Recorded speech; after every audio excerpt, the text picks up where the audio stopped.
What is up, you horror nerds? It's me, your host once again, Jeremiah Duncan. Welcome back to the channel. I'm bringing you a 1989 film that we're going to talk about. Maybe you've heard of it. I'm talking about 1989 Shocker. So this is rated R. It runs for about 109 minutes. This, if you haven't heard of this film, let's get you connected because it's a Wes Craven film, so you probably should need to know about it if you haven't. Master of horror, Wes Craven directs this exciting visual treat which introduces a diabolical mass murderer who harnesses electricity for unimaginable killing powers. About to be electrocuted for a catalog of heinous crimes, the unrepentant horse Pinker transforms into a terrifying energy source. Only young athlete Jonathan Parker, with an uncanny connection to Pinker through bizarre dreams, can fight the powerful demon. The two dive in and out of television programs, chasing each other from channel to channel through stunning scenes of disaster, game shows, and old reruns. A blend of dazzling special effects, jolting humor, and an electrifying soundtrack, Shocker is an iconic tale of terror and madness in the video age. So like it mentioned, it was directed by Wes Craven. Of course, we all know and love him. Nightmare on Elm Street, Hills Have Eyes, Scream, I mean, just tons of films. And of course, it was also written by Wes Craven, who is really well known for blending supernatural concepts with slasher elements. Now, it does have Mitch Pileggi in it, who of course was in the X-Files. He was also in Supernatural. He's just kind of a TV genre icon and does great in this film for the most part.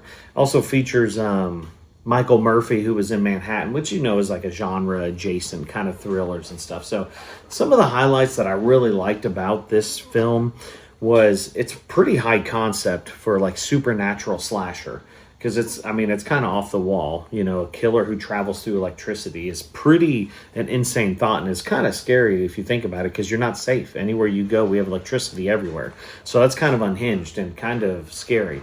It is definitely peak late 80s style, and it's got the MTV vibes going with it, with the visuals and the editing, and it's very comic book wild feeling, and of course that's very Craven, and it shows through here. Now, some of the things that were less enjoyable for this is definitely the overlong runtime of the story. I mean, 109 minutes for this story is, you're kind of beating a dead horse at that point. If they shortened it, probably would have had a lot more punch, more impact. I think that would have been a good thing. Also, the tone kind of jumps between, like, it's a serious horror movie and then there's some parody stuff, and they probably just needed to pick a side because it's hard to blend those two truly, and so it kind of distracts from the story. And of course, you know, it's a film from '89. Some of the effects and visuals feel pretty dated now when you watch them, but I try to keep that stuff in mind because, you know, I'm watching an older film.